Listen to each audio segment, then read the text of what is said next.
Perfect.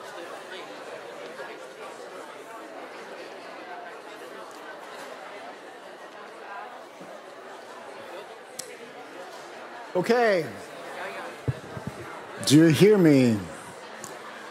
Do you hear a voice inside your head? That's me. Ladies and gentlemen, a very, very warm welcome to Sandblomdagen. You will see that it's a sort of mixture between English and Swedish for obvious reasons. This is a very particular day, and today is a very particular event for this particular day because we are trying a completely new format. We'll talk a little bit more about that later on. My name is Martin Garwitz. I'm the director of Birgit Rausing's Center for Medical Humanities, and I have the pleasure of being your moderator today. I would first like to tell you that this is all a very inclusive event, so everybody come and watch. Without further ado, I'd like to give the word to Lena and Freddie. They have very nice titles. I'm not going to repeat them. And they are here in their capacities as leaders of the Royal Physiographic Society, who is hosting this event. Lena, Freddie, take it away. Thank you. Yes, good afternoon, everybody.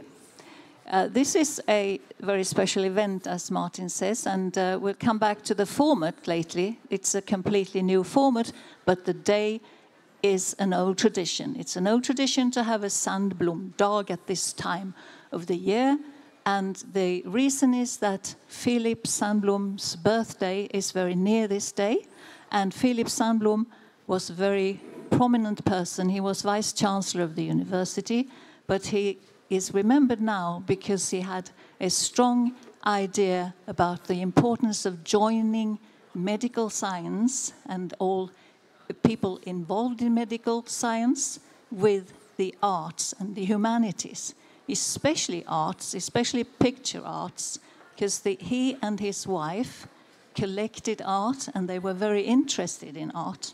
So that's why he and his wife, Grace and Philip Sandblom, donated a large sum of money to be managed by the Royal Physiographic Society in Lund. And that money should be used for one thing, to organize such a day. And the importance was that the day would be communicating with young people, students, because he strongly felt that it's important for anyone involved in care and in medicine to know arts and humanity. So that is why we, as the Physiographic Society of Lund, are managing that fund. And every year we plan this day, and we also have prizes to hand out, and we want everybody to feel the spirit of Philip Sandblom and Grace Sandblom. And we also have here today a member of the family of Philip Sandblom who will be talking to us later, Stefan Gauci. So, yes, thank you. And I will only shortly fill in, trying a little bit to explain what is physiography. It's a very strange word, and it's from 1772, so it's no wonder you haven't heard it, because as a word it is almost dead.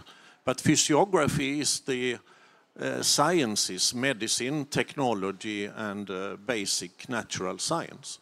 So this academy, which you see the mark of here, is an academy for these sciences. And it has been different ways of doing this work over the years, but Sandblomdagen has been one of the major keystones or cornerstones for the Royal Physiographic Society.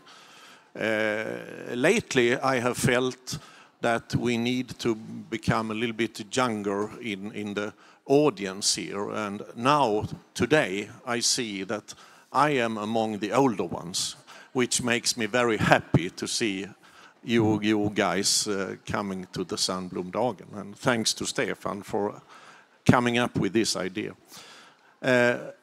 We will have an interesting program this afternoon. Martin will give a short introduction, and then we have our Master of the Arts, František, over here, followed by Birgit Bundesen and a prize award ceremony. And so it goes on, and at one time or the other during the afternoon we will get to look at the artwork that has been created in the course that was the cornerstone of this year's Sandblomdagen. So most welcome also from myself. Thank you. Thank you very much.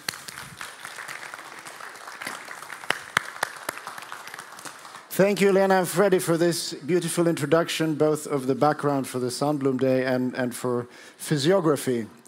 We will now continue with the program, and I will present to you something that is in the background and that Freddie was referring to that will sort of also finish this whole day, the exhibition, the art exhibition that is distributed around here, that is the very new concept with this day, and we are extremely proud of it and happy about it.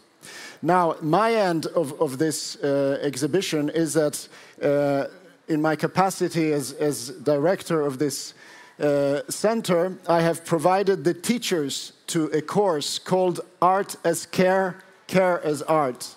Konst som vård, vård som konst. And these teachers use, oh my God, they look very big on the screen, yeah. It's a very big screen. So these are all the teachers that were recruited to teach in this course. The course has a theoretical part, which is an overview and exercises in medical humanities, and it has a practical part, a project work led by František Klosner and Urs Schürch, and we'll hear much more about that later on.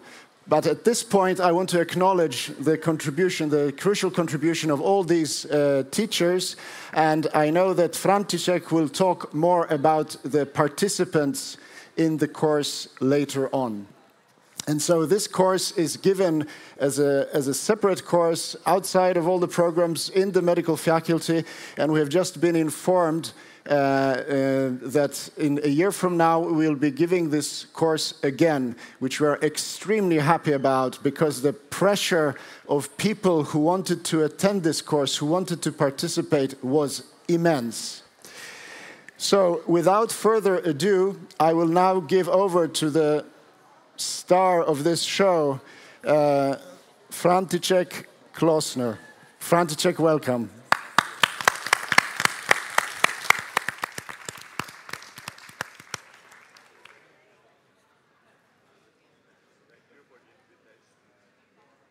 Microphone.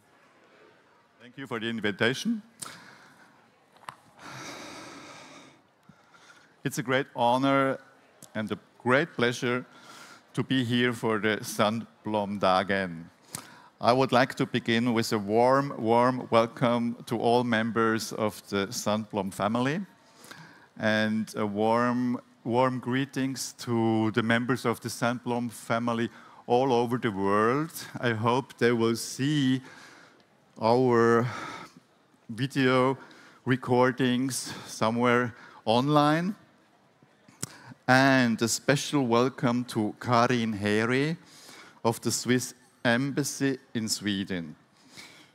With a few words in Swiss German. Danke, Frau Heri, dass ihr das Patronat habt übernommen von dieser Ausstellung. Das ist nicht selbstverständlich und es hat mich wahnsinnig gefreut. Danke im Namen vom ganzen Team. Then back to English. The memory of Grace and Philip Sandblom is very much alive and present, not only here in Sweden, also in Switzerland. Grace and Philip Sandblom embodied the points of contact between art and medicine in a pioneering way through their activities. I first heard about Philippe Sandblom when I organized a major special exhibition at the Musée de la Main, which is part of the University Hospital in Lausanne. This museum was founded by Claude Verdun, a pioneer in hand surgery and a friend and colleague of Philippe Sandblom. Thanks to this exhibition in Lausanne, we met Stefan Gauci, the grandson of Grace and Philip, and Stefan had the idea of bringing our project here to Lund.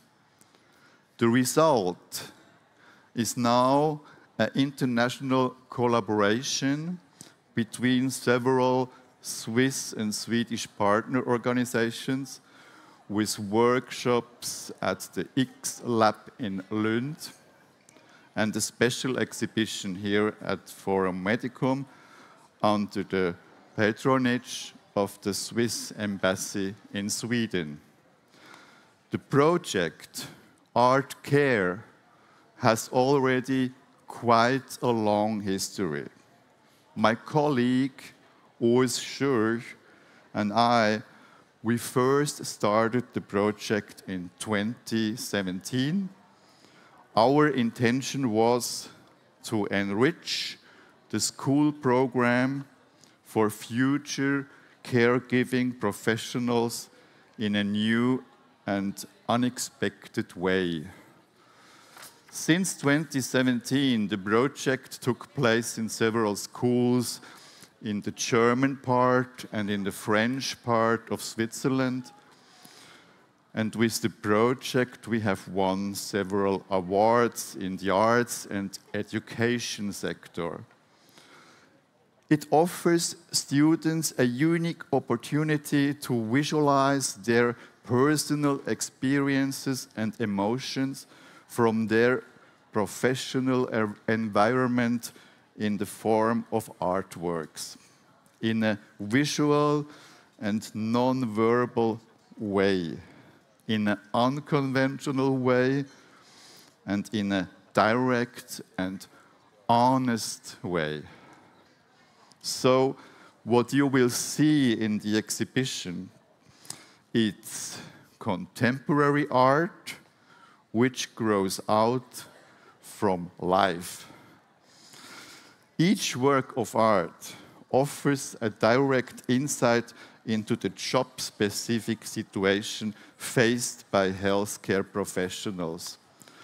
So, we see first-hand experiences, first-hand emotions, emotions to share.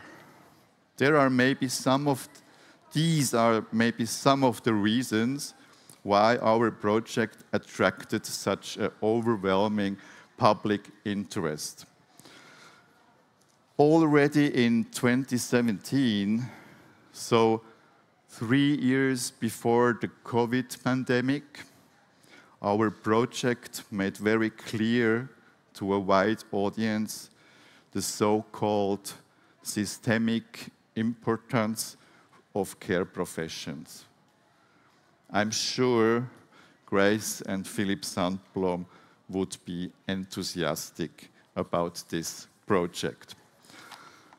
The dialogue between art and care has always been a close topic to me, because I worked as a caregiver in psychiatric clinics for many years before I went on to find my way as an artist. The work as a caregiver had a profound impact on me, and the experiences still influence my artistic work until today. This is also evident in the title of my book. The new book. It's even here in the bookshop in Lund. with the title Human States of Aggregation.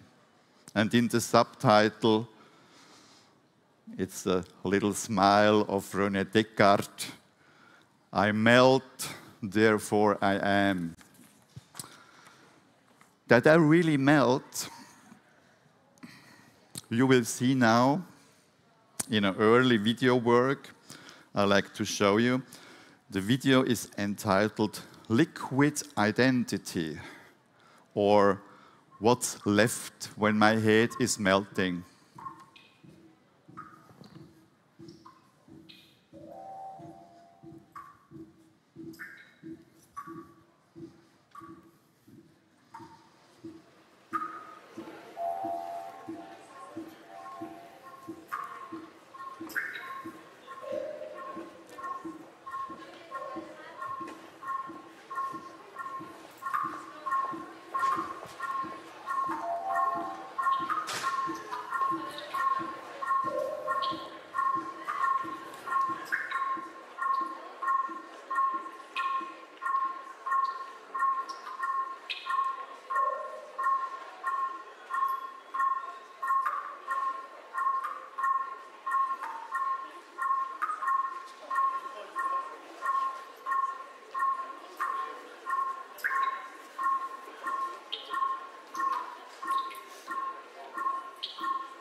So, my frozen self-portrait is melting away in a few seconds, you know. It grows out of nothing and it disappears again. Such frozen sculptures I do since the late 1980s. Since then, my head and my body, frozen in ice, have been melting away in many museums all around the world. For me, it's like a little ritual on human conditions. The frozen self-portrait represents the process of mental individuation and external forces. Such artworks with frozen sculptures and melting self-portraits became a trademark of my artistic work. But as you will see in a moment, there are other ways to dissolve the human body into waves and to make visible the liquid identity that we are. Or, in other words, as Francis Picabia said, our heads are round, so our thoughts can change direction. The next video is entitled Mess Up Your Mind. Wait a moment. You will see close-ups of faces of Swiss artists and politicians. I asked them to lip bubbling into a high-speed camera, like little children when they learn to speak. They take a deep breath and then they let the air flow out through their lips, while the high-speed camera records 5,000 frames per second. In the slow motion of the high-speed recording, the fluidity of human existence become visible in a unique way. Such movements are only visible in this way.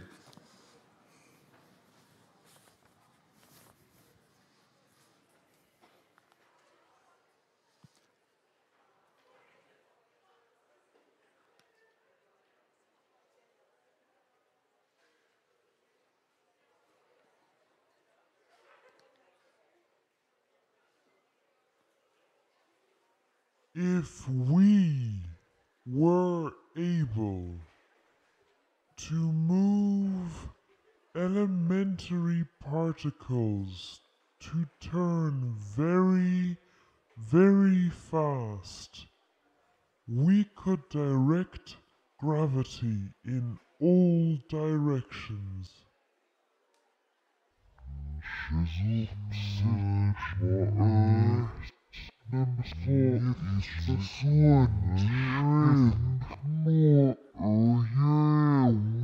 To where your own conviction is the ultimate terror of disposition. Is anybody there? Is anybody there? To where your own conviction is the ultimate terror of disposition. Is var scared the you. Safiref, Iref, nurse, circus, beers, nemle, fumus, be you fit. Scared look, is var scared the you. Safiref, Iref, nurse, circus, beers, nemle, fumus, be you fit. Scared look, is var scared the you. Safiref, Iref, nurse, circus, beers, nemle, fumus, be you fit.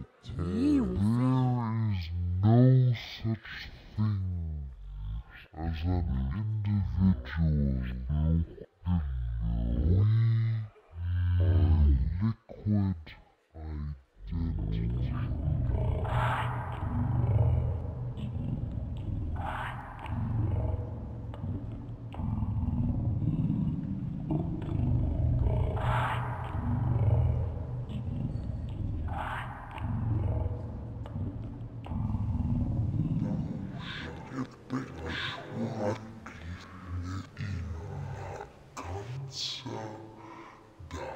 Gravidità civilisatorica. Will nie will still still snake as look go snake again look will that nie which has still been as will snake nie look that goes still against as that snake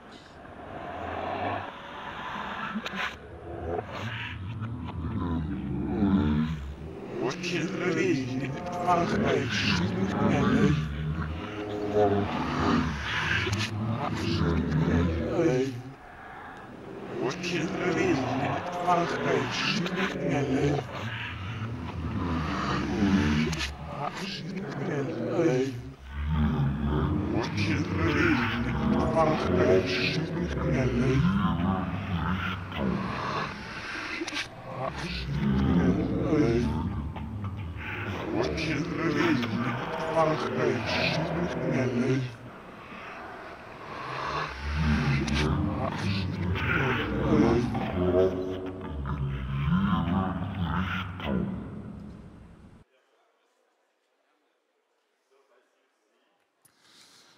As you see, we are really liquid identity.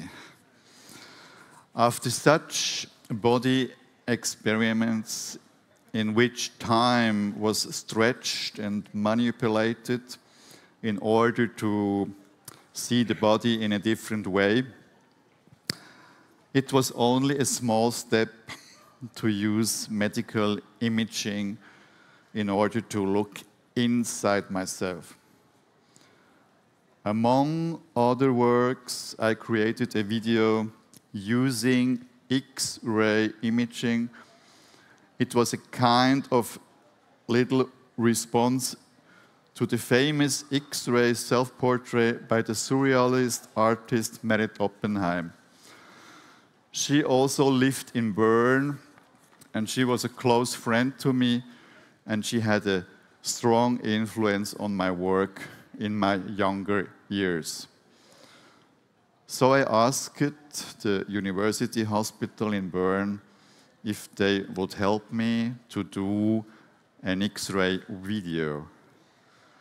But then, when I saw on the control monitor just a bony skull, I was no more quite sure who this skull could be.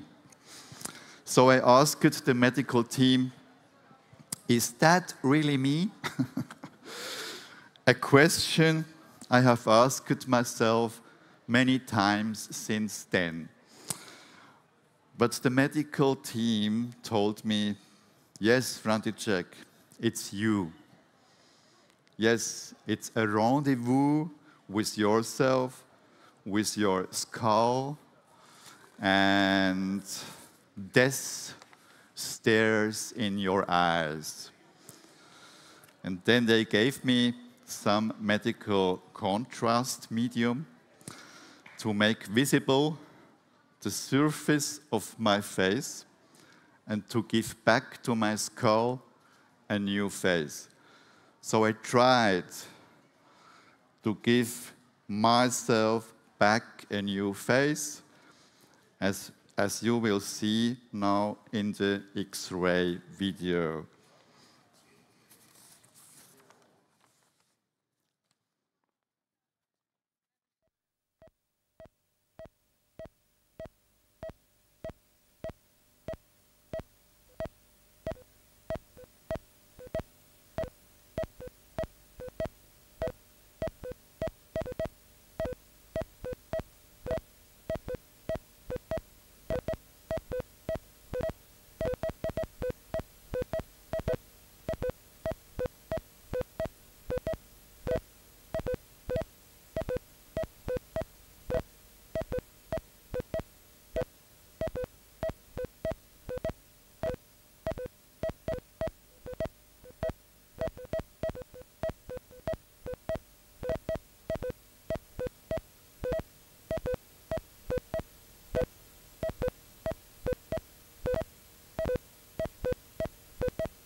So since I have faced my skull this way, I have rediscovered myself as an artist in unexpected ways again and again and again.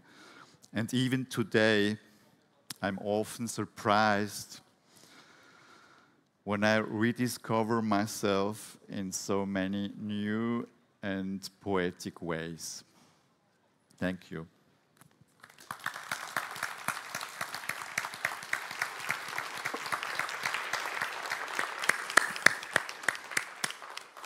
I'm a bit short. Doesn't matter, it's fine. Okay. Thank you very much, František, for this beautiful presentation. Thank you. František will be back in a little while. In the meantime, have a seat, feel comfortable, relax. And our next speaker, I think, is a fantastic addition and complement to what František has been talking about, and his artistic expression in the relationship between art and the body. But of course, there are many other ways of getting close between the arts and medicine in the spirit of Philip Sandblom. And I think the next speaker, Birgit Bundersen, is a fantastic exponent of this endeavor. Yeah, is a fantastic exponent of this endeavor, in that, as a psychiatrist, you are combining other aspects of the arts than the visual art in your psychiatric practice. And Birgit is over here from Copenhagen, and please introduce all your background and where you come from, and tell us about your center. Thank you very much. Thank you. And thank you, Martin, for this lovely invitation and opportunity to tell about our work. I know you, Martin, and I know Max, who's also sitting up there, who are trying to build up the medical humanities field here in Sweden. And the first time you asked me, then I looked into this, the Kongelige Fysiografiska Sällskapet in Lund. And I wasn't quite sure what that was. But because it's so old, I think it's very nice to mention that it was back at the time where all the medical disciplines weren't completely set. And this awareness of the medical disciplines being relatively new, and also being interested in the historical development of these new disciplines, I think is really important. So my name is Birgit Bundersen. I'm a psychiatrist, and before I started medical school, I'm educated in comparative literature and medicine. I've specialized in modernist poetry and the connections to psychotic languages, and then I'm leading a clinic, a ward for young people suffering from psychosis. And back in 2017, I was sitting at my ward and looking out and thinking that we needed something to connect people, and I had this constant little fraction. I have 16 beds on my ward, and I could see there was this constant little fraction of young people who were extremely intelligent, highly creative, very reflectively capable, but who had difficulties with practical issues like getting out of bed, functioning in the educational and job system, going shopping, things like that. So they would sit in their own rooms and being bored, but also smoking cigarettes and talking about illness. And that made me realize that, of course, the idea of the clinic is supposed to address illness and deficits. We're trained in seeing and differentiating the pathological traits from the so-called normal ones, but it also means that we're very oriented towards the deficits. Then we also trained ourselves, but we also train the patients to talk about the illness and introspect.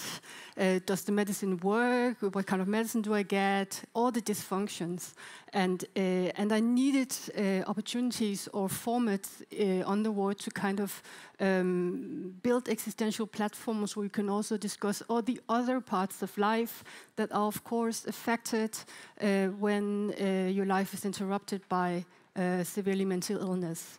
And I don't know how it is in Sweden, but in Denmark, the psychiatric system is under pressure.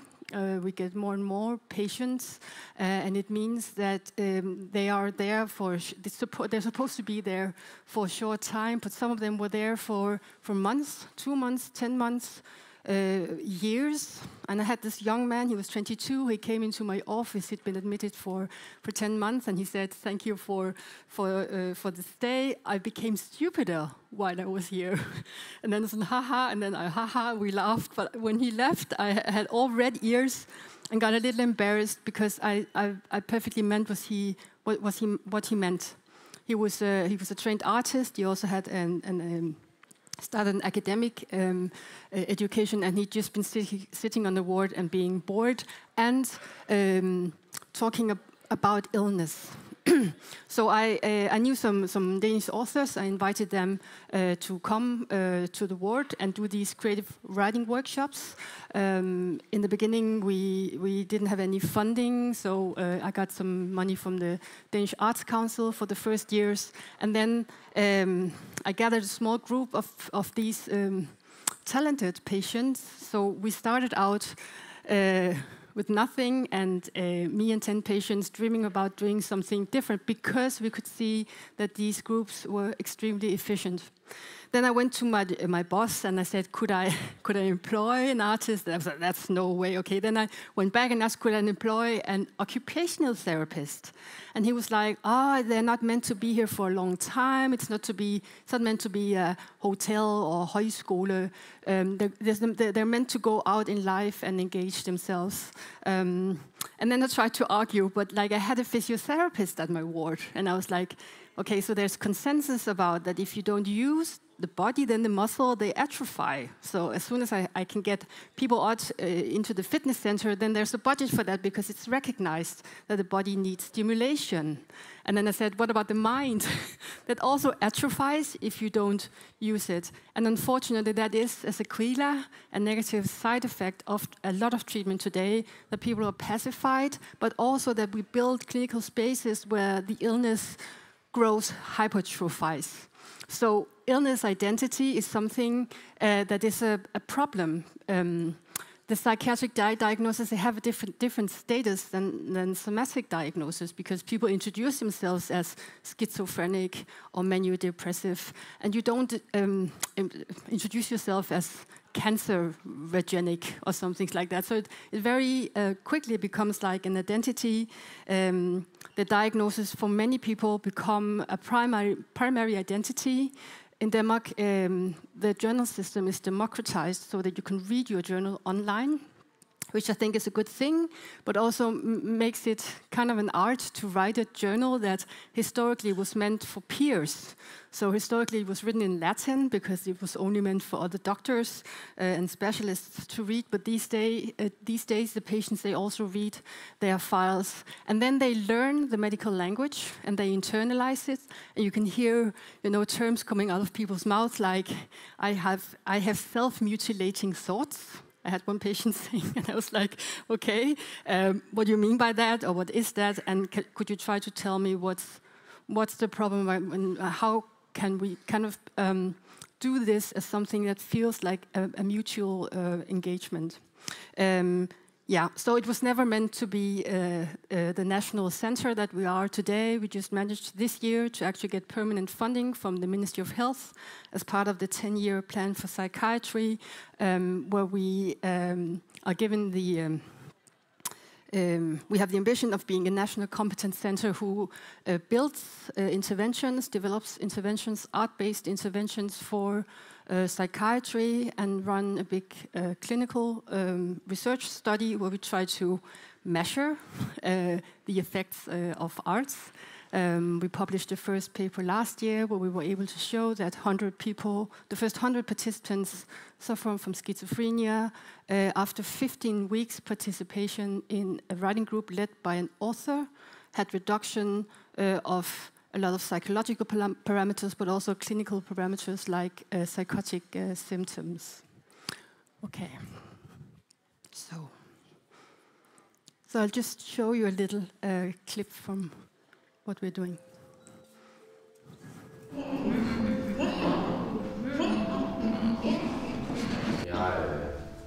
Jeg ved en lærke. Jeg siger ikke mere. Du har en skøn stemme. Mere af den, og brug den, og så prøv at rense ud i de der og og ikke?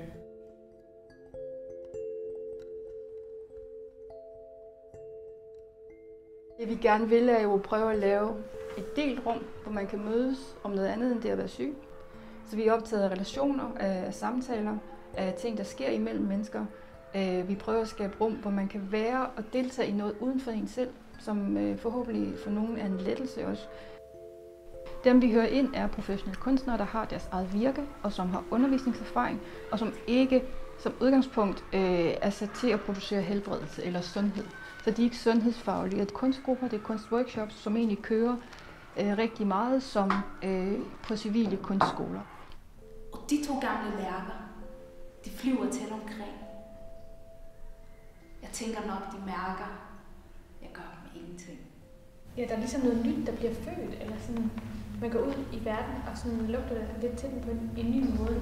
Kan du opleve sådan, at hvordan jeg tænker, er ikke unormalt. Og jeg har ikke oplevet før, at der er rigtig mange andre mennesker, som har det. Jeg synes, det var en ret sted her, at jeg var ikke den eneste, som har det. Og tværtimod, at man kan bruge det til noget. Ja.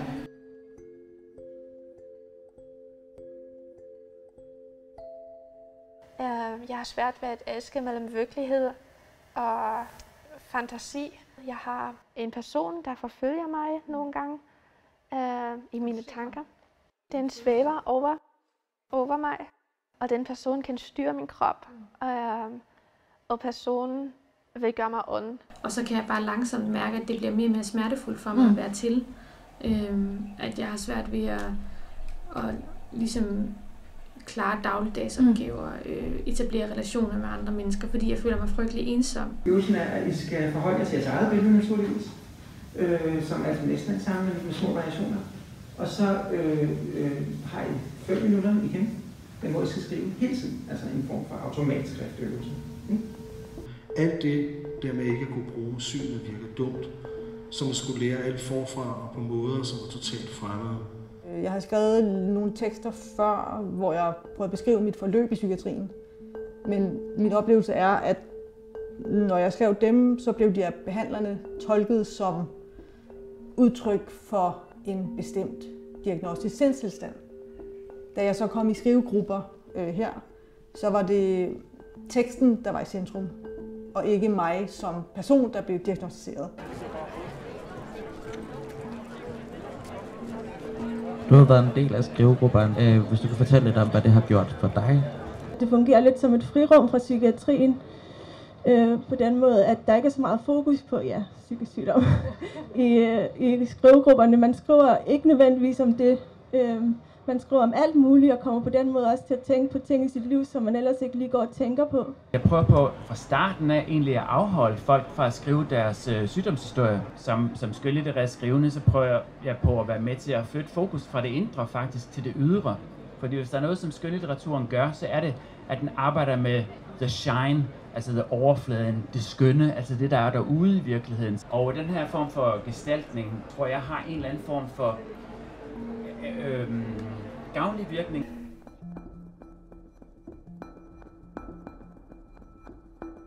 Man tænker, okay, 15 uger i en skrivegruppe, hvad kan de gøre? Det har vist, er, at de kan rykke folk på kliniske parametre. Særligheden til at beskrive følelser ned.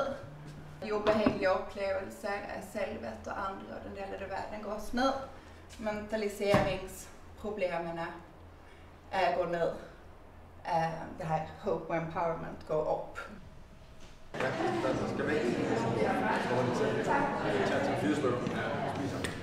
Når jeg tænker på forholdet mellem tvang og tillid, tænker jeg på at blive slæbt hen ad gulvet op til lukket afsnit på anden sal.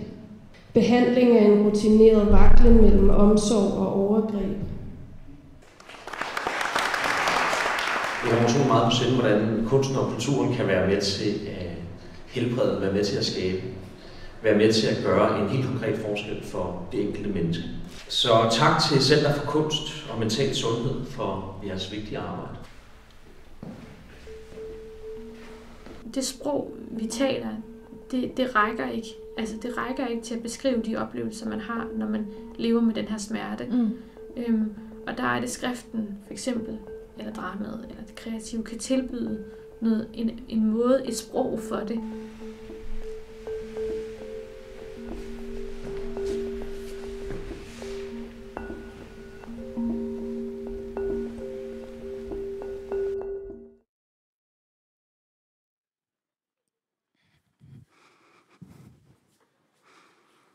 Okay, so I just want to zoom back in time because this is not news. It's old news because art has always been present as long as there has been a psychiatry. The first set of the Danish law, it was actually written into the Danish law that people were allowed to restrain other people when they showed signs of madness, and this signals that there is this constant. There's always been this constant small population of people that we had that were deviating from the norms of society. Back before medicine or the idea of the clinic emerged, all theological models of illness were interpreted in religious terms. So care and cure was something that was taken care of by the church. And the word stigmatization has to be understood very literally, because back in the Middle Ages, when you were mad, then you were burned, like stigmatized, and you and your family were pushed outside the city walls because there was this idea that you were somehow condemned by God, that you had somehow broken religious laws, and it somehow was contagious. So at that time, the cure was to expel people from the communities. There's this middle phenomena called the ship of fools, where somehow there was a starting humanization of the idea of illness as something that was not completely your fault, where the mad people were put on ships that would then sail from harbor to harbor. They were not allowed to enter land, but the citizens were obliged to go and give them food and provide them with necessities. And then the idea of the clinic arose in, I think the first psychiatric asylum was in the Bedlam in London in 1652. Then there was the Salpêtrière in Paris, that were 50 years later. And in Denmark, the first psychiatric institutions were built in the beginning of the 19th century and were like asylums that at that point contained a heterogenic mass of people who were homeless, who had social problems, who were criminals, who had neurological diseases, and then the so-called idiopathic psychiatric illnesses that we have today identified and diagnosed with the ICD-10 and DSM-5 diagnostic systems. But that back then, and that's why the early texts written by the first neurologists, psychiatrists, extremely interesting, because there was still this discussion about etiology. We identified epilepsy, syphilis, different kind of neurological disorders that manifested in mad behavior of different kinds. Back in Salpêtrière, actually, you could come and deliver. You could deliver your misbehaving wife if you had as such at home, which also showed that there was this normative idea that the misbehaving also kind of those who didn't fit in society also were clients in the asylums. But back then we didn't have any cures. And we still don't have any cures in psychiatry today, but we have to remember that the finding of the first neuroreceptors were, of course, a revolution, that we actually had psychotropic agents that could address and dampen the so-called madness symptoms, and there was this big optimism that we could finally cure and help those people who were suffering a lot. So back then, it was the big psychiatric institutions are traditionally built outside the cities. In Denmark, they are normally planned as small villages who also had their own electricity. They have their own churches and graveyards, and then they had like fields and stables, gardening facilities, because the patient had to help to be able to actually make the place work. And that's actually the start of what we today call the occupational therapy, where everybody kind of helped each other, because else the institutions could not, they've always been difficult to finance. So art and nature were kind of like the therapies that we use. And then also moral, behavioral therapy, where you have to kind of like behave and have a good rhythm of the day and not be sinful. So some of the first instructions for psychiatrists were also that you had to be like a priest, also that you had to be an idol, or that you had to kind of show the way with good behavior. But it's interesting because nature and art is somehow being reintroduced as therapeutic tools in psychiatry the last 20 years. And it was because some of the first psychiatrists who back then lived with their patients. So the first so-called alienists were living in the institutions and lived with the patients and cooperated with them around running the clinics. And they observed that the patients started to do art themselves, and also that they became calmer and more satisfied when doing so. And then there were some clever psychiatrists who started collecting the artworks, but because somehow they saw that they were interesting, they were talented, and some of the big art collections in Europe actually started by psychiatrists collecting artworks, what is later called art brut, or outsider art, and they played a major role in the avant-garde movement as a rebellion against the fine arts.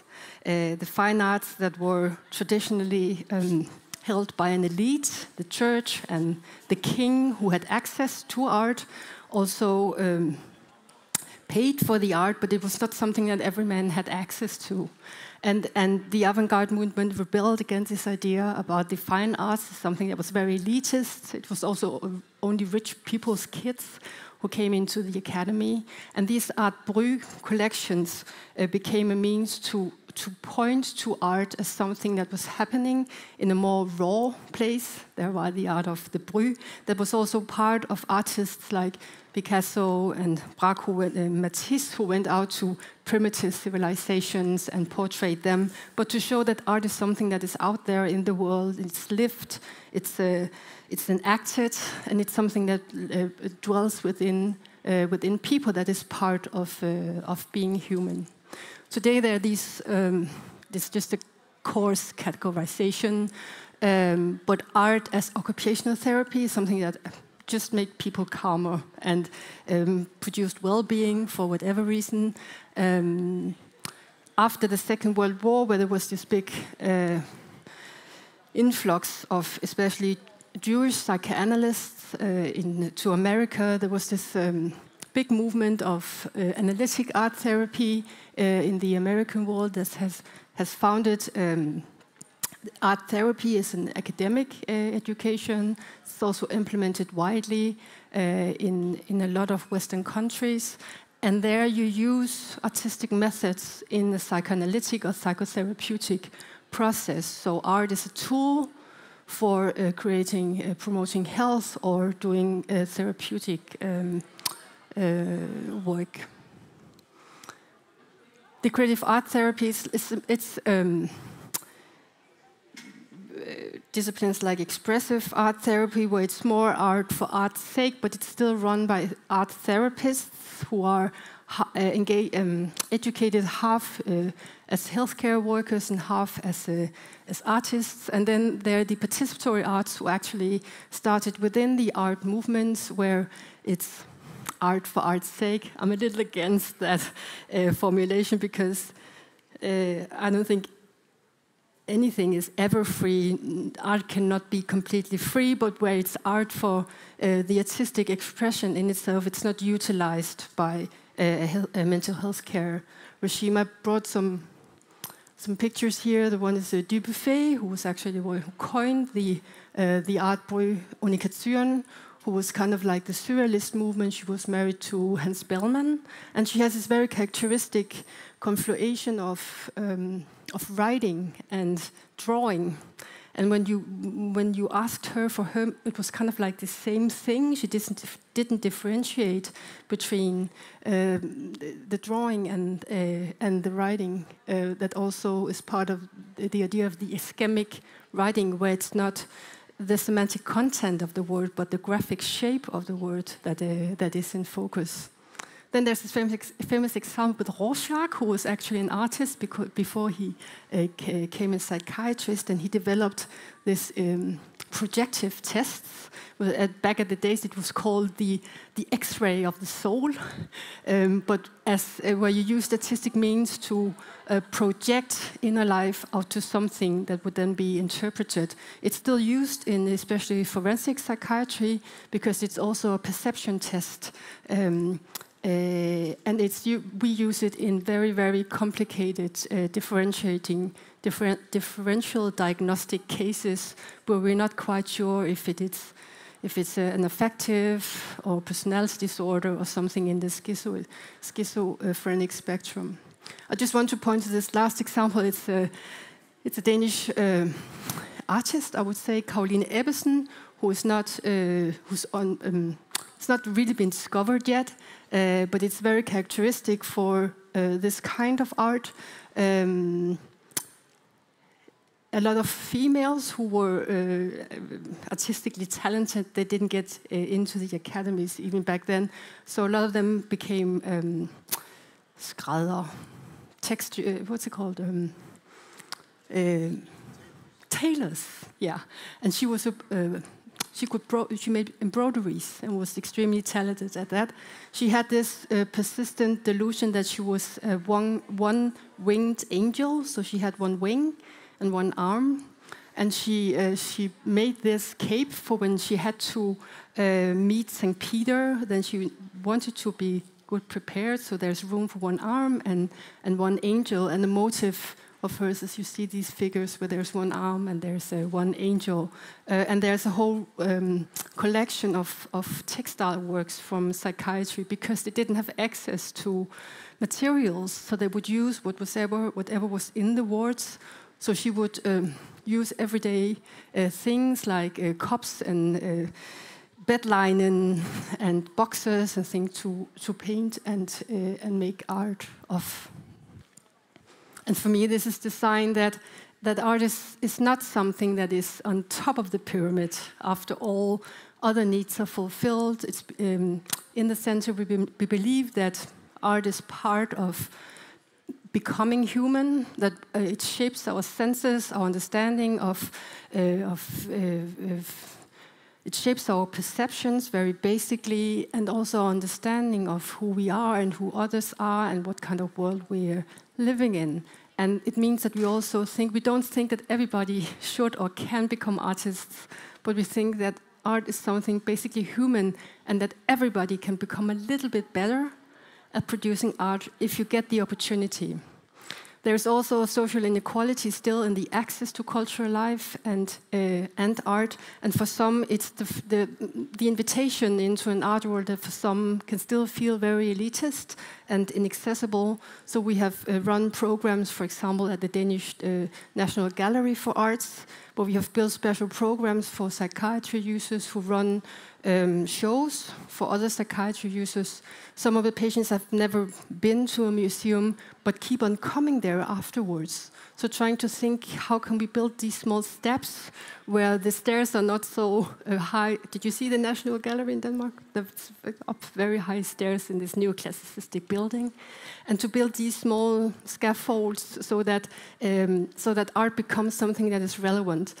The interesting thing that many of the patients have been ill for a long time, and when they enter the museum, they suddenly discover, well, this is also for me, this is where all the people with the crazy ideas, with strange senses, with perceiving colors differently, who made art. So these small steps are translational efforts to democratize the space that art is also like a goal of ours.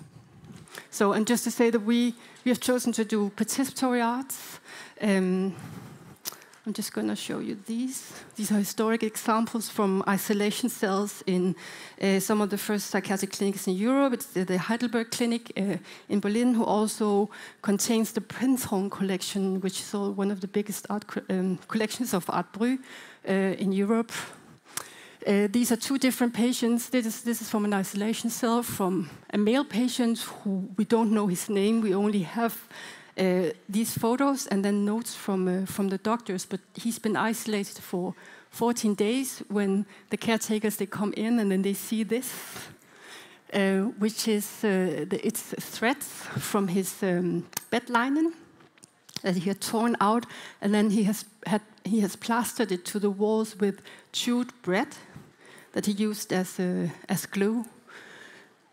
And I don't know, what do you think it looks like? What is it?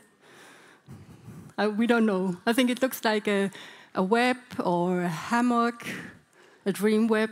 At least someone who reinvents or see other affordances in that room than just for isolating and incarceration. The other example is a female who tore off the threads from her mattress and built this textile installation on the floor in her isolation cell. That last photo is a little bit creepier, but I think it's also impressive. The woman had been isolated for 3 weeks, and she had a big wish to come out into the general ward. And one morning, when the caretakers came in, that was hanging from the ceiling. And she said that the men had told her that if she didn't get out, she would end up like this figure, which she did not succeed in. On the contrary, they took away everything from the cell, including her clothes and her mattress. Okay, so just some headlines here. The problems in arts and mental health today. We also doing reviews on the arts and health field. That is a relatively new, and also very heterogeneous field that is confronted with a lot of problems. In psychiatry, the idea of psychiatry as a medical discipline is problematic.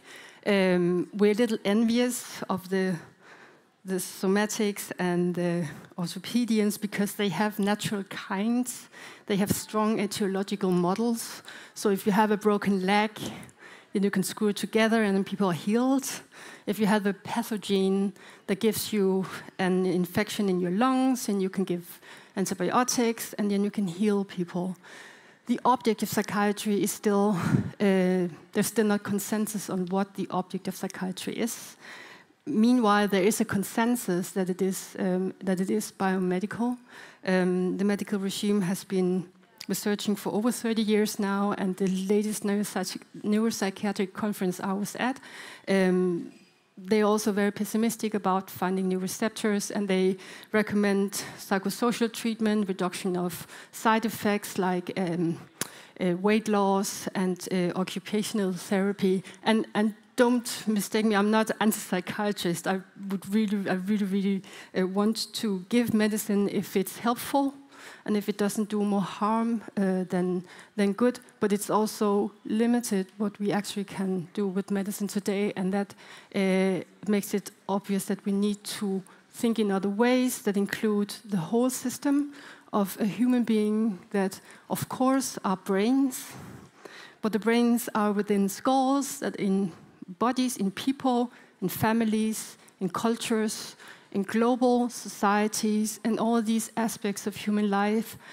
can produce suffering and illness, and they can all be activated in recovery processes. So we need to think more holistically about the object of psychiatry today. So because I'm a language person, I'm circling around this idea of illness as a natural kind, in the same way as the somatics that I don't think is adequate.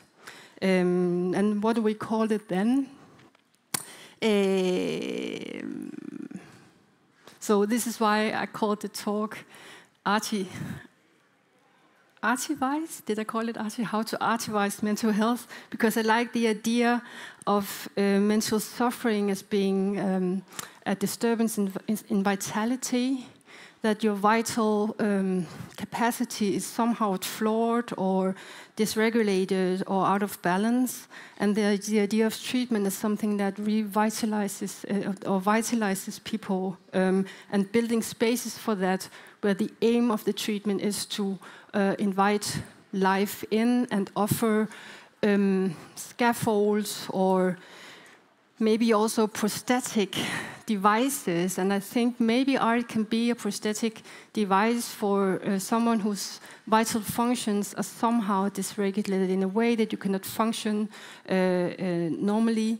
And art has always been and can be reintroduced as a platform where we meet around the fireplace and tell good stories and carry in all life's big questions that of course become very relevant when you are in a mental crisis, like what is the meaning of life? What happens when we die? Do angels exist? Does time exist? What is love? What happens when you lose someone? What happens when you get traumatized?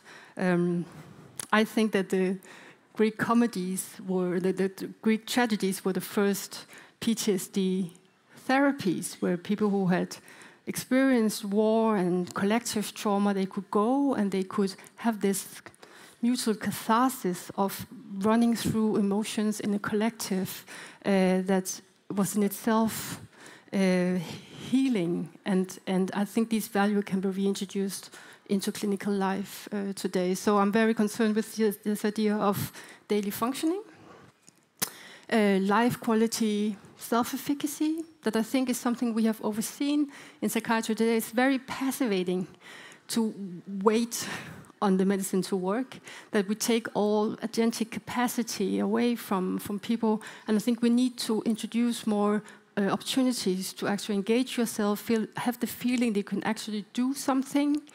And some of the findings from the research show these things. We had over 1,000 participants through, especially our writing groups, who are the most mature interventions that we have. It's the biggest population.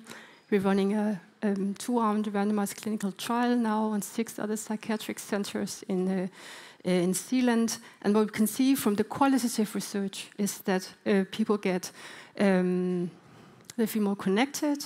They feel they become better at expressing their emotion, which is correlated to the feeling of self-efficacy, the feeling to act, that you're able to act in your own life, and that they become more self-confident, and they have a more positive conception of their own identity. And that can seem banal, but sometimes that is like the first step. So we have these very long qualitative interviews where we invite the participants in to describe what happened in the groups. And they say things like, I never thought I could do this. The first time I didn't dare say anything. The first time I wrote a text, I didn't dare share it. The third time I wrote a text and shared it. And then I thought, okay, maybe I can do other things also. Maybe it's not completely hopeless. Maybe I could also volunteer in a Red Cross shop. And after that, I thought, okay, well, that went well. So maybe I could get into university. And she had then finished the first semester and just gotten an A in mathematics, which was like, okay, so these small steps, and actually try to identify the causal relations between what happens in the intervention room and how it can somehow build structures that you can also carry with you out into daily life. That is the ambition. How long do I have? How long time? 5 minutes? 10 minutes? So we're also running an exhibition space, and we do all these projects in cultural institutions, in libraries, and in museums. And then we're running these different modalities. And just wanted to mention that in the movie, there's a lot of shots from the drama groups, and of course, it's because for video, it's just more suitable. Because it's moving, it's more vivid to see the drama groups. The idea is that we have this very structured, manualized, participatory art concept. It's 15 weeks. We meet 3 hours, 1 time a week, 15 weeks in a row. And then we do art. And for me, the art modality is secondary. I think that it's the artistic participation, the engagement in and with art, and also that you not just receive, but also produce and then share. So there are like different kind of modes that we think build up this strength in people. So the basic concept is the same, and then I think the artistic modality is secondary. We just got money we started running music groups at the Rhythmic Music Conservatory in Copenhagen with students there. And of course, I have the first interviews now, I sit and analyze them. We can see that like 80% of the effects are similar to the ones in the writing group. And then of course, there are some that are different, that are also kind of modality specific. So drama, music, writing, visual arts, and video. So we also run video groups right now with Danish documentarists, one of them who shot this video, because everybody has like a camera in their pocket these days, and how to learn how visual images are composed and do small portraits with your iPhone, and be introduced to aesthetic language and composition, so that you also get some skills, but without being examined or having to produce something that is measured, so that the normative claims or ideas about good or bad are somehow parked outside. We never invite the artists, we never invite the participants to talk about their illness. We instruct, we have a 3-day course for the artists, and we instruct them not to directly invite people into sharing their personal material and treat everything as art. Of course, people share whatever they experience, and of course they're allowed to share experiences within hospitalized and things like that, but they're so trained in reproducing their illness narrative that actually we try to make them write about something completely different, something neutral, something that involves senses, and then only late in the course we introduce characters and something that could bring out inner lives or pathological experiences. It means that we don't meet about illness, we meet as authors or as participants in an art workshop, so we only know each other from the artworks. And one of the very general interesting findings that is still a mystery to me is that very, very fast there's certain feeling of intimacy, that you feel that you get to know the other person through their writing or through their art production in a very intimate way without knowing them. So you don't know anything about where they live, how they earn their money, what titles they have. You only know them through their artwork, and very quickly these artworks are recognized with signatures. So you hear comments like that that just come directly from a writing group, where one said, "It's typical of you to write such a text with a lot of colors." And suddenly that person is not Karen who's a schizophrenic, that person is suddenly Karen who writes with a lot of colors and is also recognized as Karen with all the colors. And that, of course, is a different way of seeing yourself, perceiving yourself, and presenting yourself than just being the ill person. Thank you.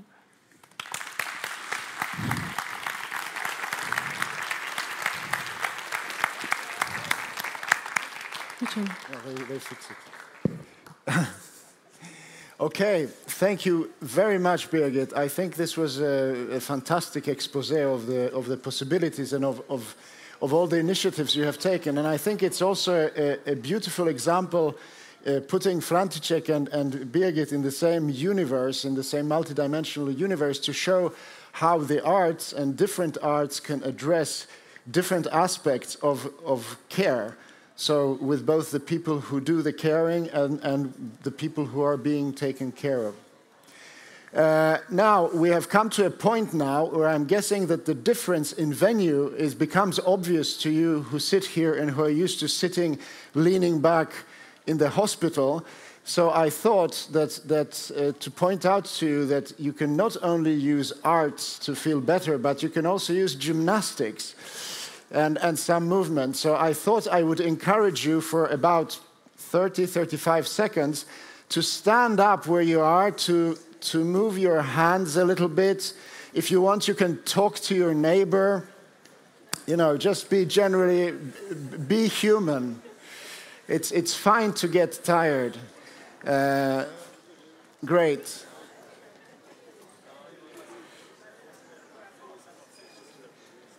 Very good, very good. You're doing very well.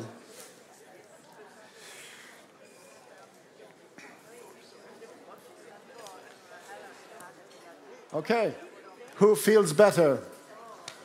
Yay, great. I'm very happy for you. So now we have the following challenge. Now we've sort of tested the flexibility of your bodies. Now I'm going to test the flexibility of your minds. And before I do that, I want to ask, I'm throwing out into the audience, are there 3 people who are about to receive the prizes for the stipends? Are you here? 1? Yes? 2, 3? It's the 3 of you. That's beautiful. Okay, relax. We don't have to test the flexibility of your mind. Since some of these people are quite late, I thought we would change the program around, but we will not.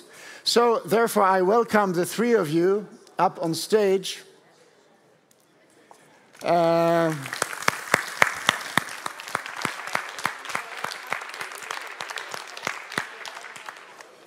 And don't relax yet, because I said we will not test the flexibility of the minds of the audience, but we will certainly test your flexibility. So what these people don't know is that they are going to give an improvised lecture about why they have gotten their awards. I'm just kidding. These are fantastic, 3 fantastic people who have been nominated and received the stipends, the Philip Sandblom stipends for excellent essays within the field of medical humanities. And I bow deeply and congratulate you. And I will ask Stefan Gauci, the grandson of Grace and Philip Sandblom, to read out their names. And then your challenge is going to read out the title of the essay that you wrote. Okay. And then we will give them an applause. Okay. Can you manage? Great. Okay, Stefan, take it away. Okay. This is Axelina Berriel. Let's do it like this. Okay. I like taking care of things. So if you hand it over, you shake hands, and then we give you this, and you. Okay, perfect. Okay. Axelina Berriel. Thank you very much. Okay, so. This is when I present the title of my essay. Yes, that's correct. Okay. And if you want to say something more, I don't know. Yes, okay, so I'm very grateful. Thank you very much, and thank you to my tutor, Susanna Whitling. My thesis is called Shared Voicing, How People with Transgender Experience Describe and Interpret Speech and Language Therapy Services.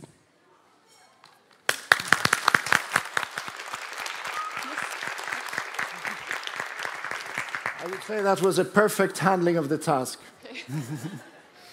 Then we got Magnus Jägerholm.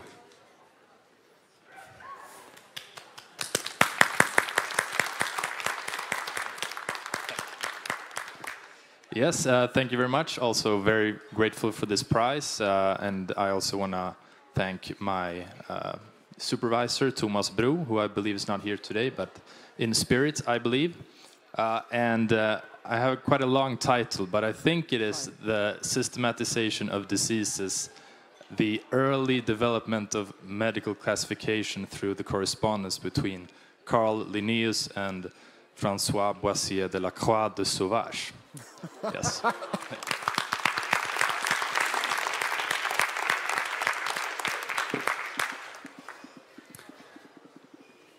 Then we got Felix Brorsson. Congratulations.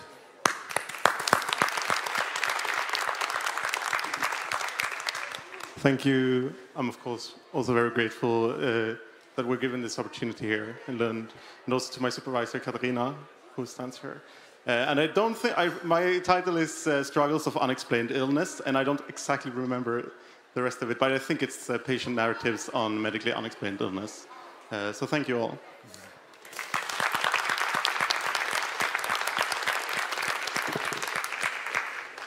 Thank you very much. Take a seat. So I think this is amazing because this is the new generation of the people in the medical humanities. And speaking of new generation, sort of brings me to the thought of the not-so-new generation. And in fact, the sort of senior generation who has worked for a very, very long time and worked very hard in a very creative way and has had a tremendous impact on the field of medical humanities, both locally, nationally, and internationally. And that generation is embodied here by a particular person, a great scientist and an old friend and a great teacher. I've had the pleasure of knowing him for quite some time in different roles. I always enjoy having coffee and discussing things high and low, usually high, of course. But he will now soon stand up to receive the great Philip Sandblom Prize of 2025. I haven't mentioned his name yet. His importance is manifold in the sense that not only has he been at the floor teaching the students, creating already almost 20 years back a fantastic elective course in the medical degree program in medical humanities, bringing for the first time these perspectives into our medical degree program and putting it in the forefront of medical degree programs in Sweden in that sense. He has also followed up this work by acting both on stage and behind the stage, and through the dark corridors of his networks, and managed to be instrumental in creating the great foundation that came from Birgit Rausing to the medical faculty some years ago, and that made possible the Birgit Rausing Center for Medical Humanities, which I think was a huge step forward for this faculty. This person will now be named in 1 second. I wish not so many of you knew him already. It would have been more fun. Anyway, Anders Palm.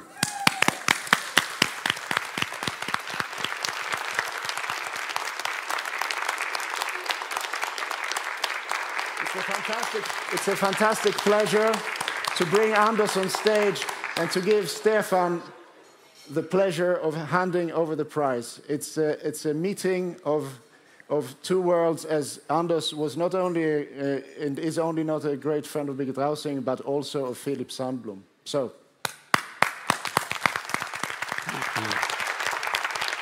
Okay. May I repeat, František? Is that really me? Yeah. Thank you. Yes, Anders, and you all.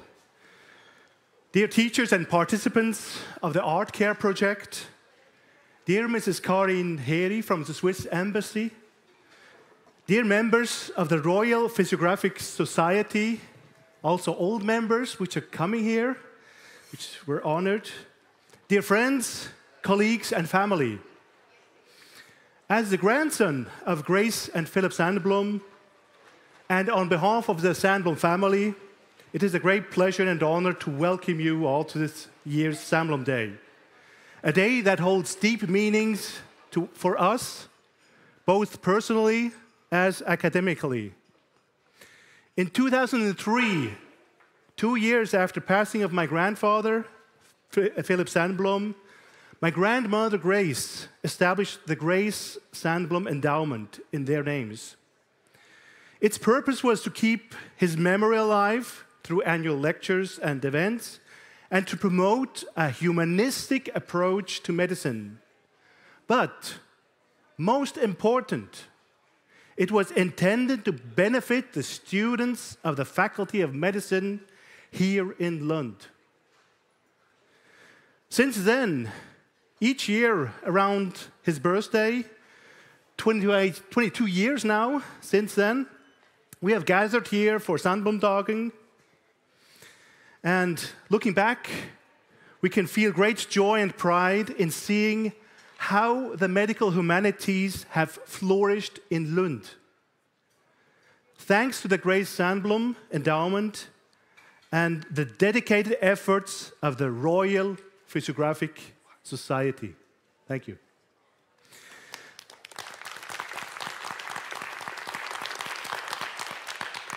Our happiness started growing when Birgit Rausing, a long-standing friend of Sandblom family, joined this vision by founding the Birgit Rausing Center for Medical Humanities. This year, 2025, marks a true milestone in that journey. Together with František Klosner and Urs Schürch, the art course has been realized. 21 members of this course, many of them active medical professionals, have created their own artworks, which will be presented here today. These works express, in a deeply personal and moving way, what touches and motivates them in their daily medical practice. This exhibition is powerful. It truly embodies the spirit of medical humanities as Grace and Philip Sandblom envisioned it. At this point, I want to express my sincere gratitude and admiration to the 21 participants of this course. Thank you very much. The story all began with a newspaper article I happened to read in my hometown Bern in Switzerland. The title of the article was, "When Nursing Students Become Artists." I was struck by a photograph of one of their artworks. And in that moment, I realized that this form of education represented medical humanities at their purest. That was then when I reached out to the project manager of the course. This was František Klosner. And then, after all, thanks to the enthusiasm and commitment of Birgit Rausing, of Anders Palm, Katharina Bernhardsson, Martin Garwich, and the Royal Physiographic Society, we were able to bring this educational approach to Lund. My heartfelt thanks to each of you for your support, your inspiration, and your friendship.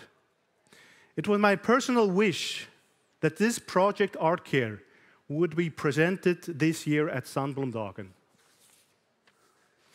It is also a great honor that the Swiss Embassy, represented by Mrs. Karin Heri, has taken patronage of this event and joins us here today. The course proudly bears the mark of Swiss-made. It also reminds us that Grace and Philip Sandblom lived for many years in Lausanne, and that it was on the shores of Lake Geneva that Philip wrote his book, Creativity and Disease. And now, the highlight of the day. My deepest thanks and warmest congratulations go to Professor Anders Palm who today receives the Philip Sandblom Prize. Anders, you were the one who supported my grandfather in translating Creativity and Disease into Swedish. I think it was 40 years ago. In 2022, you conducted the important mapping of medical humanities within the Faculty of Medicine in Lund. Thanks to your tireless dedication, a new edition of my grandfather's book was completed. An edition that paved the way to its English translation that guided you together with Marianne Turmelen. The thoughts and writing of Philip Sandblom may have been the seed of medical humanities. But it was you, Anders, who nurtured the seed and helped it grow, and who had the wisdom to let it flourish here in Lund. Your work has been instrumental in carrying the vision of medical humanities forward in Lund and far beyond. As a token of gratitude, I would like to present you with a drawing from the former Sandblom collection. It's a picture you will see here. It's a pair of shoes. It's drawn by the Swedish artist called Björn Jonsson, and it was an expression as gratitude to my grandfather, who had successfully treated the artist's young son, Ulf. To me, this artwork represents medical humanities in its purest form. Dear Anders, thank you from the bottom of my heart, and congratulations on this well-deserved award. Thank you.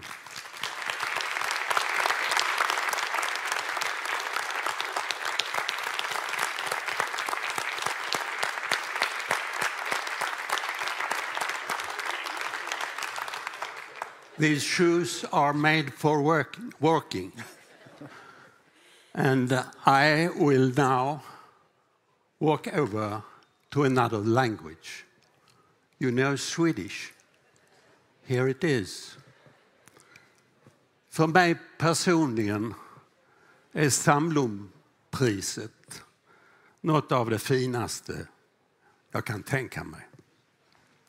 Och ni kommer alla att förstå varför. Jag riktar mig nu till de två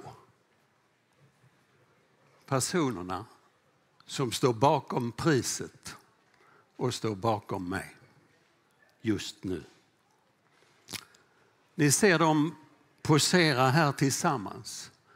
De stödjer varandra med varsin stödkäpp i hand. Fotot är taget på Nationalmuseet.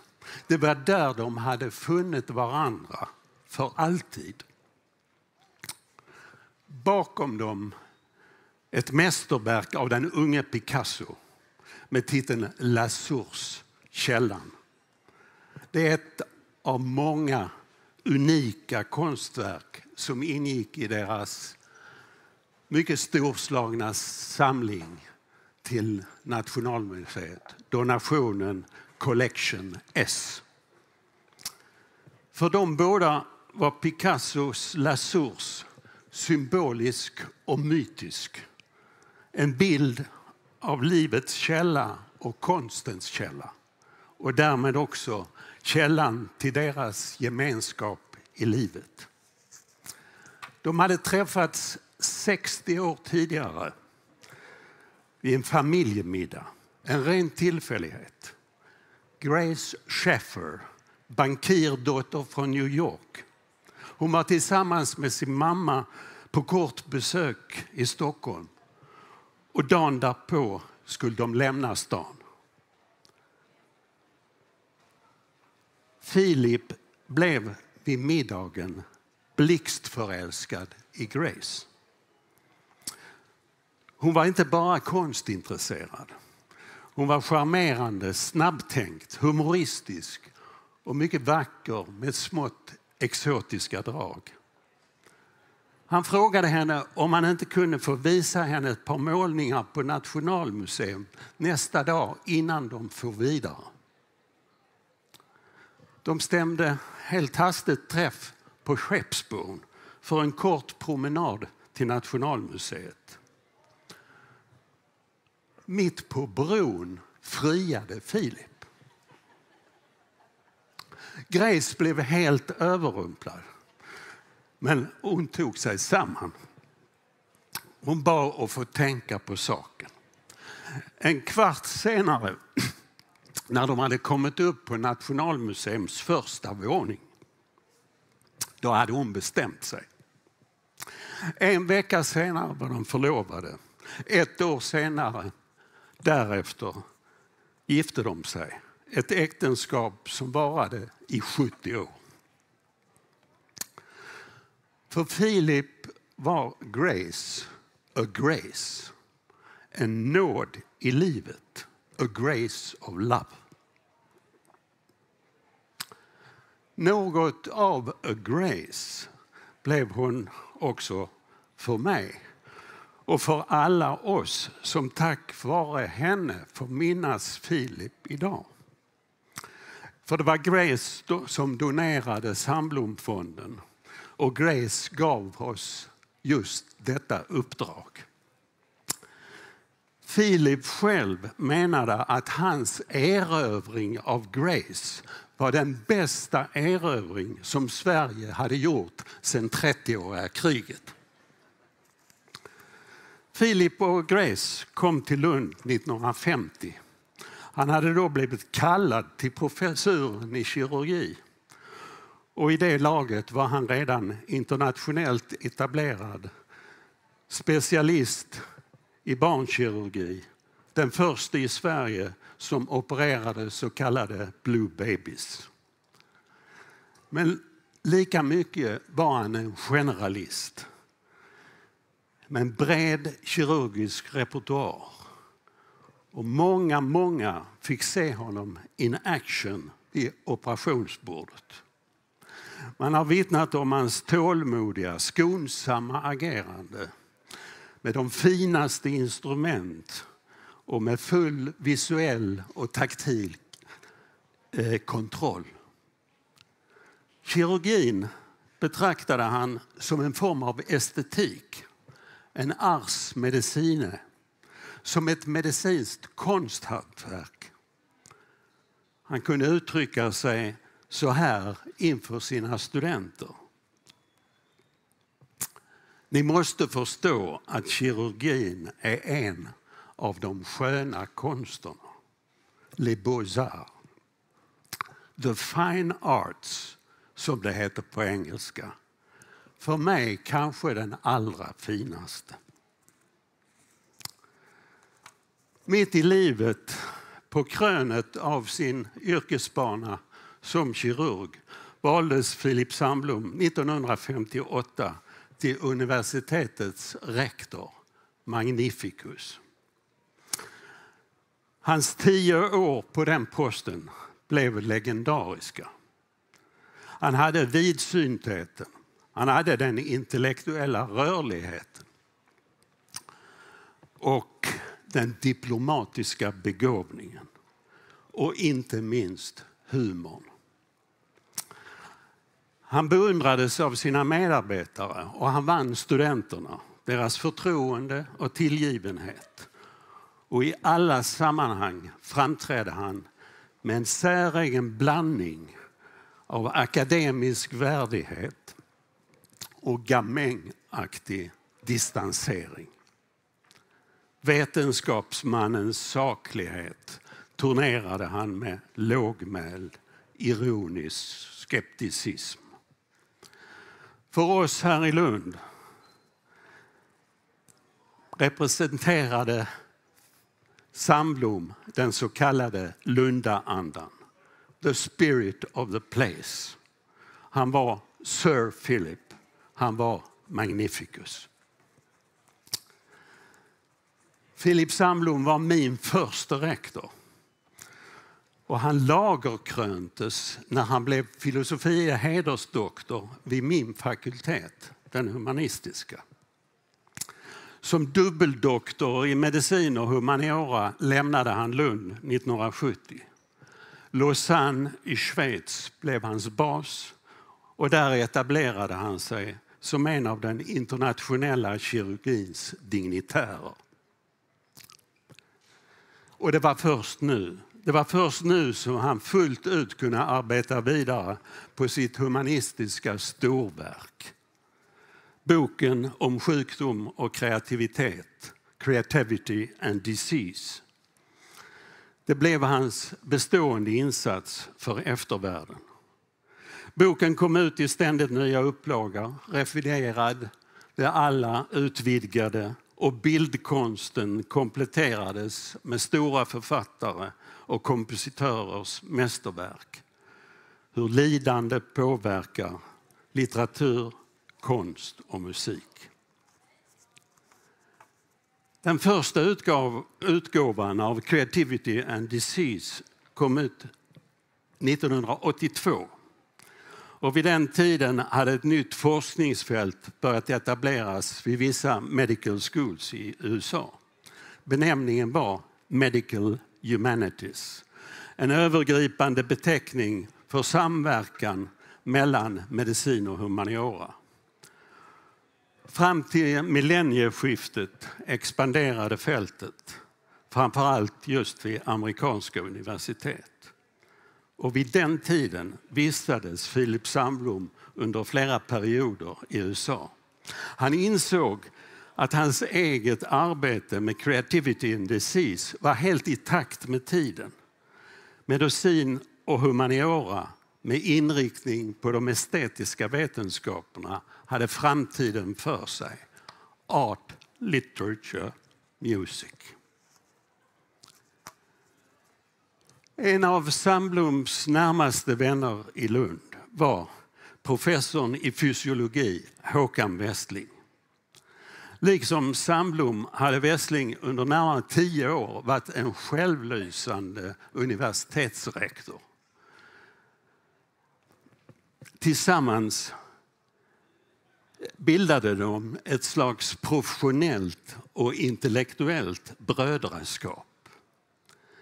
De for också tillsammans till USA och besökte ett par universitet där Medical Humanities just hade introducerats på läkarutbildningarna. Hemkomna till Lund från den amerikanska turnén tog Westling en rad initiativ för att närma medicin till humaniora.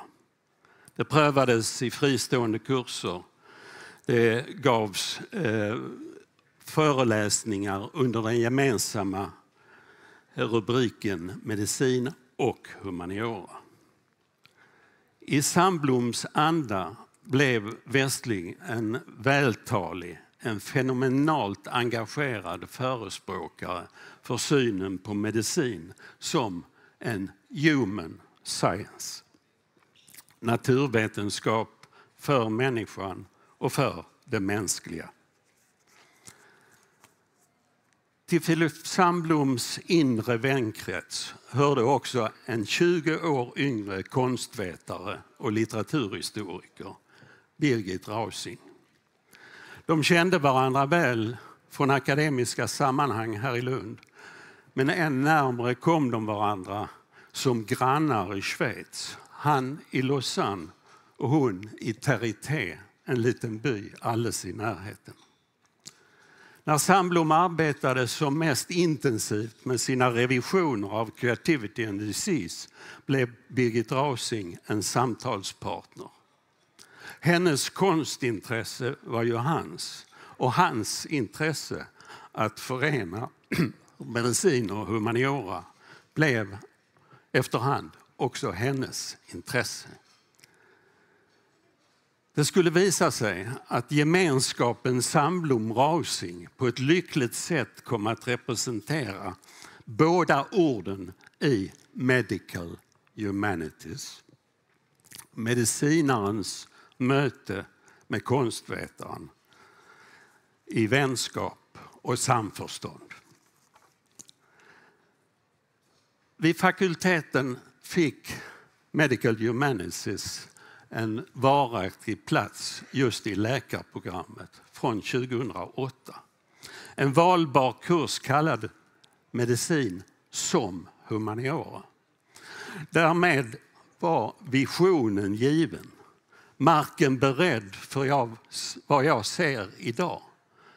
Och tack vare Birgit Rausings engagemang fick fakultetsledningen efterhand resurser att satsa på verksamheten.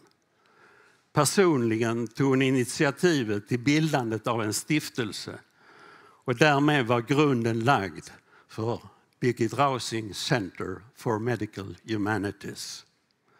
Centret engagerar idag ett 40-tal forskare under en centrumledare med Martin Garwidge som just ledaren, centrumledaren. Den första professuren i Medical Humanities är nu utlyst. Inriktningen är preciserad. Empathy and compassion in clinical context. När jag ser tillbaka på utvecklingen konstaterar jag att Medical Humanities i Lund har 3 högt aktningsvärda personer som har stått faddrar genom åren. Philip Sandblom var den första, Håkan Westling var den andra och Birgit Rausing är den tredje. Idag på Sandblomdagen lägger jag till ännu ett namn, ännu en godparent. Hon heter Grace, Grace as Grace. Själv är jag alla dessa 4 stort tack skyldig. Denna min fyrklöver. Tack.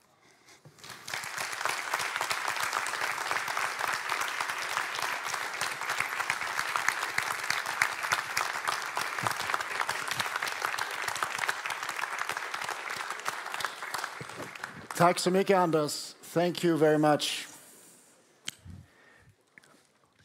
Now, it's time to go back to English. And when I say English, I don't mean this kind of English that you've heard so far from me, or even from František, sorry František, but I mean real English. You know, English with grace. So I welcome Senior Professor Marianne Tomälen, and I offer you my apologies for being missed in the preliminary program that we've been showing, but you're certainly a key feature of the final program. And Marianne is going to, in a way, continue the story that Anders started, and it's my great pleasure to now shut up and give the word to you. Thank you, Martin. Can you hear me at the back? Very good. Senior Professor said, Martin Garwidge, I should perhaps point out that I used to be Professor of English Literature at Lund University until 2016. I was Publishing Director of Lund University Press from 2015 to 2025. And another circumstance which is not uninteresting in this particular context, I have for 40 years been a state-authorized translator from Swedish into English. And I'm very happy to be standing here today presenting Philip Sandblom's magnificent book, Creativity and Illness, How Suffering Affects Literature, Art and Music. Lund University Press, in collaboration with Manchester University Press, our partner press in the UK, decided to rename the book in English as Creativity and Illness, not Creativity and Disease. There are several reasons for that, but let me just quote the classic definition by Eric J. Castle of 1978. Castle said, "Disease is something an organ has. Illness is something a man has." I think that says everything about the background of this particular choice. Today is the culmination of a project that started about 2.5 years ago. In the early spring of 2023, it was suggested that Lund University Press might want to publish an English translation of the definitive Swedish edition of this core text in the medical humanities.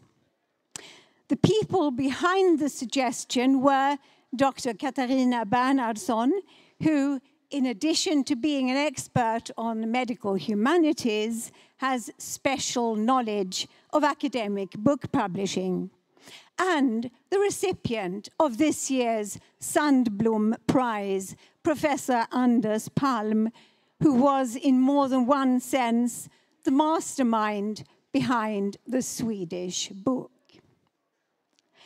It was a mighty tempting proposal, but I could see that it came with challenges of various kinds. First, English versions of the book had existed since 1982. Indeed, the very first version of the book was written and published in English. As most of you know, I'm sure, Philip Sandblom was born in Chicago. Enough said. A British publisher held the current English edition rights, and a new edition from Lund University Press would compete with that. A bigger challenge was the task of integrating chunks of Sandblom's old English editions with translations of new additional passages. The outcome would have to be a coherent English text featuring Sandblom's distinctive personal style. And an even bigger challenge was that the text of the definitive Swedish edition of 2022 didn't come with a scholarly apparatus that could be readily adapted to an English version from a university press. The book teems with quotations, some of them quite extensive, and while Sandblom supplied sources for some of them, a large number did not have any references at all. Philip Sandblom was a medical man, not a humanities scholar, and many of the quotations in the Swedish book were his own translations, with Anders' help, into Swedish of extracts from a very wide variety of works, often originally in English or French or German. Sandblom was a polyglot. Usually there would be no references at all. In order for the book to become a proper academic work from a university press, something would have to be done about that.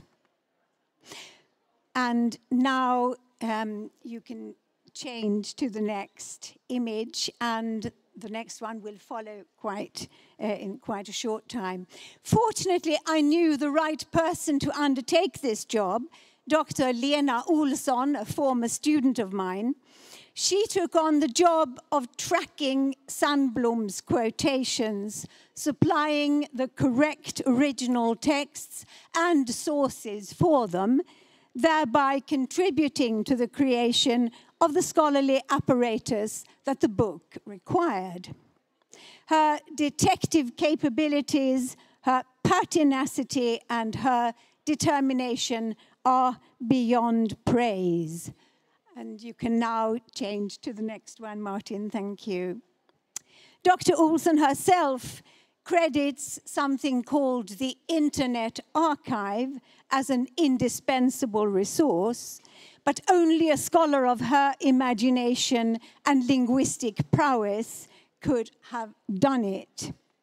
I did the translation and all the editorial work on the book myself, but collaborating with Lena was a constant source of enjoyment during the process of creating a book in English which would be worthy of Philip Sandblom. Talking about being worthy of Sandblom, I want to acknowledge the constant support and encouragement of Philip Sandblom's grandson, Stefan Gauci. Contacts with Stefan were an undiluted pleasure from beginning to end. He understood the challenges, and he never wavered in his belief that they could be met, and his skills as an intermediary between Lund University Press, the Sandblom family, and the Grace S. Sandblom Fund were indispensable to the entire project. Couldn't have done it without you, Stefan. The Grace S. Sandblom Endowment is administered by the Royal Physiographic Society in Lund, and thanks to the Society's comprehension of the issues involved, it was possible to fund Dr. Olsson's detective work and the purchase of the English rights from the British holder. That money came out of the Sandblom Fund, but if the Royal Physiographic Society hadn't understood the project and supported it, it could not have been implemented. The publishers of the Swedish book, Macadam, were most helpful during the process of transferring the Swedish text and images to Lund University Press, so they should be mentioned in this context too. Their master designer, Johan Lacerna, delivered the pictorial material to Manchester University Press, our partners, who actually produced the book. Manchester University Press is our partner publisher in the UK. They produce, sell, and market our books on the same terms as their own. I'm extremely grateful to them for making the book such a handsome volume, and also for being willing to sell it at such a low price as £30 sterling. It's really sensationally cheap. As many of you know, academic publishers all over the world nowadays charge ridiculous prices for their books, especially hardbacks. Lund University Press forms an exception in insisting that individual scholars and scientists who need the physical book as a working instrument should be able to afford buying it. While all our books are published open access from the start, a book is a book is a book. And sometimes you just have to have the print copy beside you on your desk as you write. It's generous of our friends in Manchester to make that possible. Finally, talking about generosity, Lund University Press is immensely indebted to the body that funded the translation and production of Creativity and Illness, the Einar Hansen Alhem Foundation. Production includes the procurement of copyright permissions, about which painful and expensive process, the less said, the better. Those of you who don't know about procuring copyright permissions, count yourselves lucky.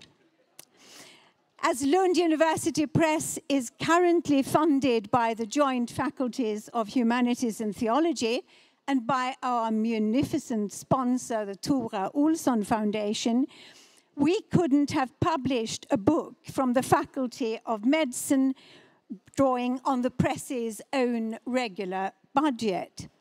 But the Alhem Foundation made it possible, thereby preparing the way for a Lund University press that publishes books from all, or at least most, faculties at Lund University. Now, that's very much the aim of my successor, the present publishing director of Lund University Press. You'd better stand up, Callum, so everyone sees you. Now, those of you who are Lundian scientists and scholars and think you might have a book in you, that's the man to talk to. Thank you very much.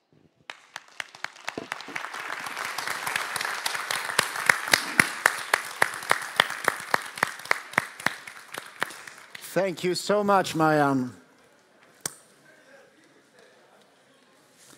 There you go. So, after this extremely nice and pleasant presentation of this fantastic project, on which I congratulate you, all people involved, we only have one thing left, but it's like the cherry on the cake. I mean, it's more than a cherry, it's like a watermelon on the cake, I would say. It's the exhibition that will now be opened by František Klosner, and who will come forward, introduce the participants, the artists, and then after that we will do the gymnastics again, but this time you will get out of your seats and you will go to mingle, to have some fika and to enjoy the artwork. But first, František, take it away.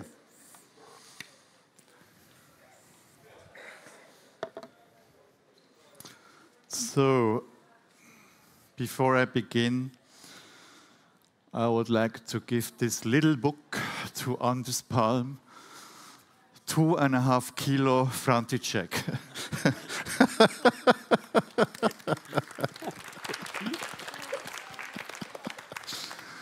So, we come to the opening of the exhibition, the special exhibition with the title Art Care, Carte Blanche for those who take care of us. The cooperation is clear. It's some Swiss and some Swedish organizations. The works are now important. The works you will see in this exhibition were created in a very, very short time over the past few weeks with a total of 20 participants. For me and my colleague, Urs Schöch, it was fantastic to see how the artworks took shape from the original idea through the search for topics and medias to their final form as touching works of art. We are thrilled, really thrilled by the quality of all those artworks. Rich of experiences, rich of emotions. These artworks even ask the visitors to question and to rethink the situation of healthcare professions. Care needs care. These are the professions that we really need. Each of us will depend on them one day. This is as certain as death and taxes. Society needs to become even more aware of how much we all depend on effective care. And this is exactly what you will see in the exhibition.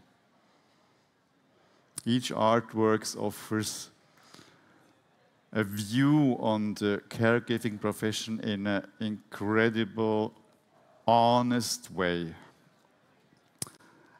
And the exhibition also covers a wide range of media, from paintings to drawings to photography, installations, 3D technology, and AI imaging.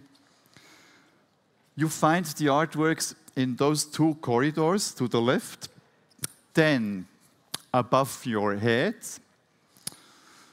then behind me, and then one artwork is really in a dangerous place in the corner right to the stairs.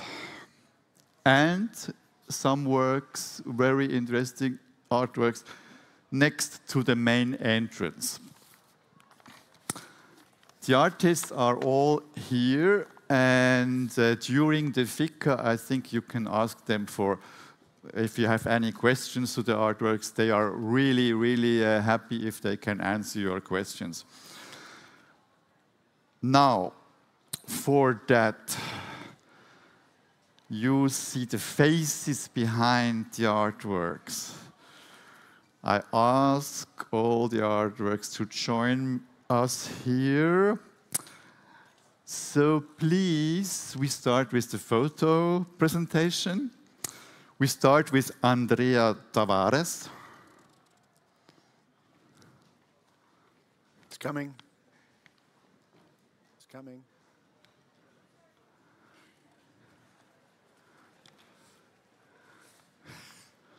Then Anna Sjöström and Bodil Frentberg. And you're not so fast, huh?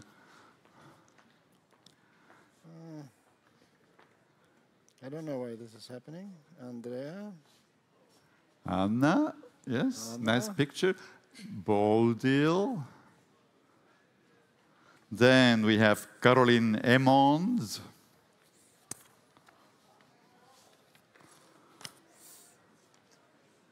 Then we have Gabriel Raust. Then we have Helena Seberg.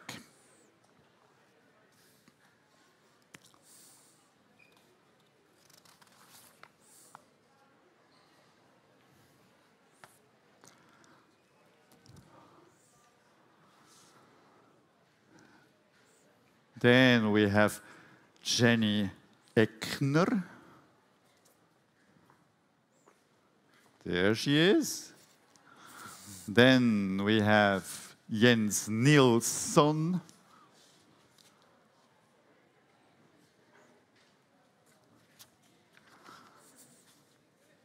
Kajsa Eriksson.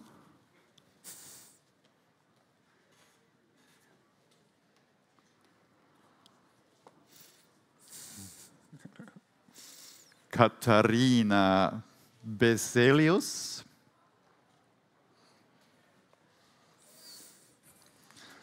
Please come in front a bit, you know. They know me already, but they have to see you. Go in front a bit. In front, in front, in front. So, Lina Karlsson.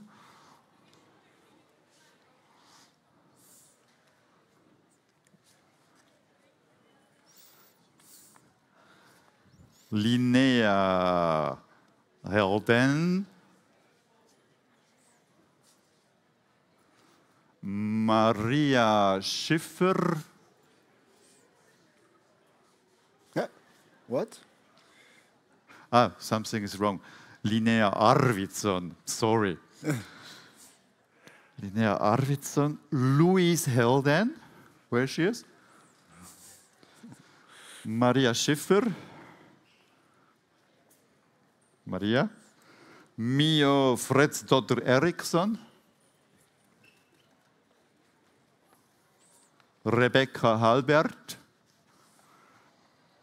Therese Rosenqvist. Tove Ingemansson.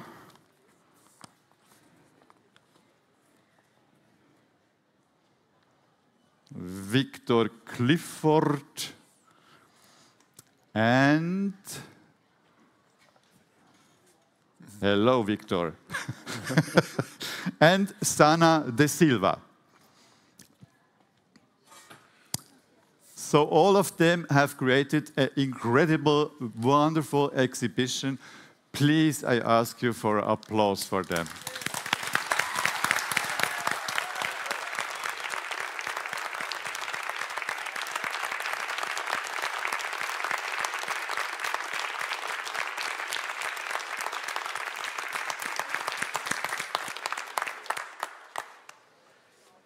And another applause for the man who is behind the stage, Urs Schürch, my colleague. With him together I did the workshop. Please, an applause for Urs Schürch.